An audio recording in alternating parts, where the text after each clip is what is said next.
What's up, everybody? It's your boy Chris Rush. I'm in the middle of traffic right now, so I'm not driving and making a video like a crazy man. Literally, this is like nothing. So I want to talk about are we winning? Because somebody today on a Facebook post said, Chris, I just feel like we're winning. So I don't view it. They said something about how we're winning the fight in abortion. And that's so upsetting to see that anybody who's really wants to end abortion thinks we're actually winning.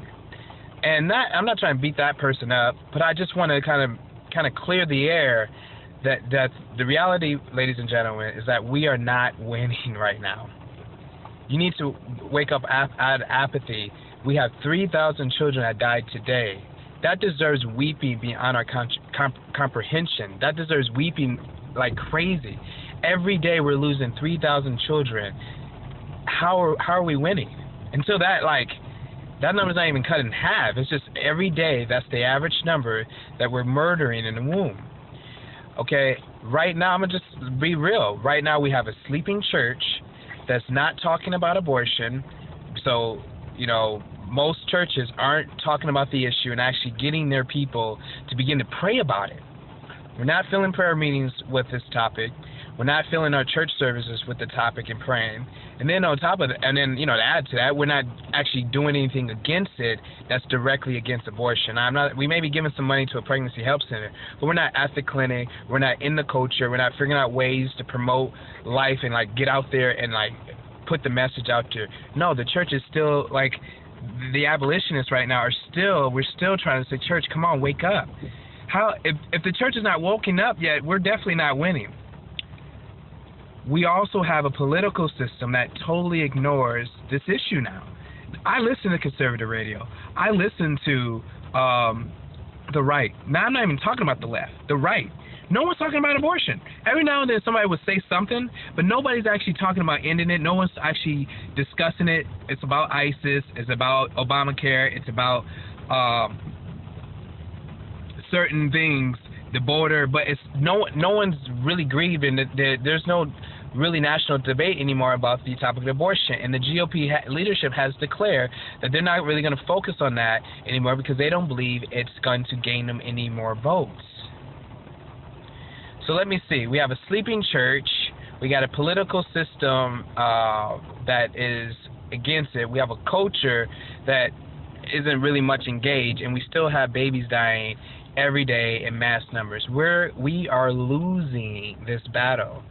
Now, the encouraging part is that the awakening is beginning to stir. That I recently more woken up in the last year. More and more people are getting it. That's encouraging news. That's encouraging to see. Let me check my time. That more people are beginning to wake up, pray, go to the clinic. Yes. But we are far from winning.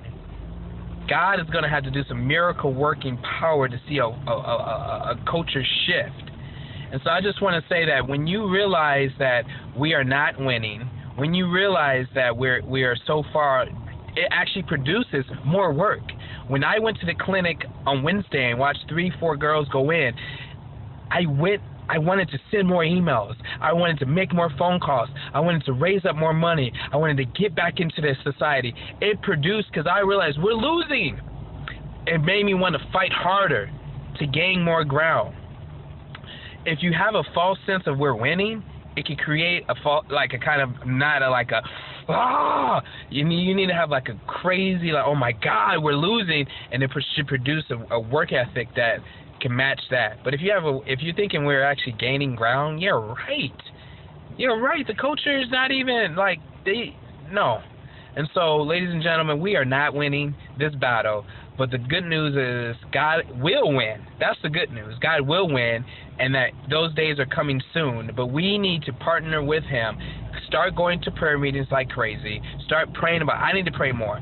Start going to prayer meetings that crazy. Start praying more. Start praying as a family. Start praying in your church more about this topic. God, in abortion. God, these babies, we're so sorry. Repenting. 2, going to the clinic, flooding the clinic. Go and be at the abortion clinics and pray with Jesus. Hold a sign. Talk to the girls. Just your presence will be a witness. Be at the clinic, okay?